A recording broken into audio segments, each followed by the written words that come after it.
Vous trouvez quelqu'un dans la rue, allongé à plat dos au sol. Première chose que vous allez réaliser, c'est une analyse de la situation, de manière à ce qu'il n'y ait pas de danger à écarter ou à supprimer, et de manière à pouvoir s'approcher de la victime.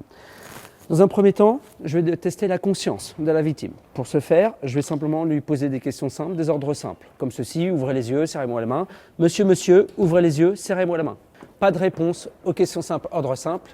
On dit qu'il est inconscient, il ne parle pas. Je vais donc lui libérer les voies aériennes, simplement desserrer col, cravate, ceinture, tout ce qui pourrait en fait gêner ou obstruer sa respiration. Maintenant que j'ai testé la conscience, je vais tester dans un deuxième temps sa respiration. Il est important de savoir si votre victime, elle respire. Pour ce faire, je vais simplement lui basculer prudemment la tête en arrière, une main sur le front, deux doigts encrochés sur le dur du menton, et je viens tout doucement mais prudemment lui basculer la tête en arrière. Et je viens donc écouter, 1, avec mon oreille si j'entends la respiration, 2, avec ma joue, ressentir le souffle. Tout cela sur un maximum de 10 secondes.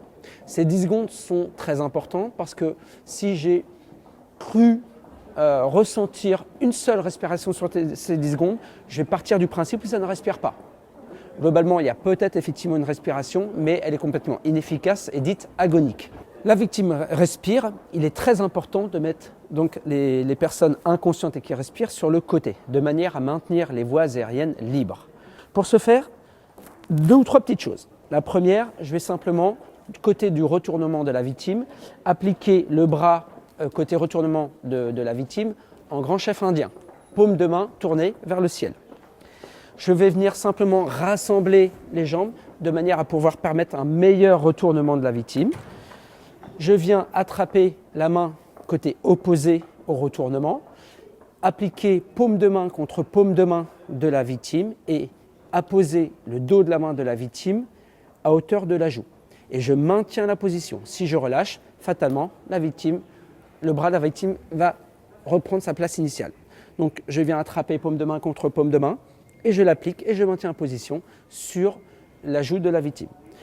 Maintenant, je vais devoir procéder au retournement de cette victime. On va se servir d'un pivot qui est la jambe de la victime. Pour ce faire, je viens attraper le creux naturel du genou. En faisant un trépied, je m'écarte légèrement de manière à ne pas gêner le retournement de la victime.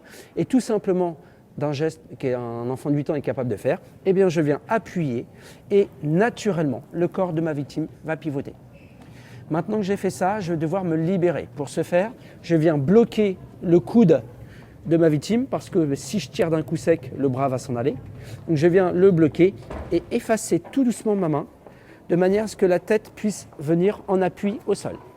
Je viens parfaire mon trépied de ma victime en créant en fait le point d'appui avec la jambe à l'équerre. On peut remarquer qu'il y a une stabilité du corps et du bassin de ma victime, ce qui va assurer la liberté des voies aériennes. Et le geste le plus important de tout ça, je vais procéder à l'ouverture de la bouche, simplement avec 2 doigts en crochet, en appui sur le nez et le dur du menton, pour venir ouvrir la bouche de la victime. Je couvre ma victime. Si ce n'est pas fait, je vais alerter, 15, 18, 112, et je surveille ma victime, une fois couverte, en passant de l'autre côté, par le dos de ma victime, et je viens surveiller en continuant à l'appeler. Ah monsieur là, ouvrez les yeux là, allez.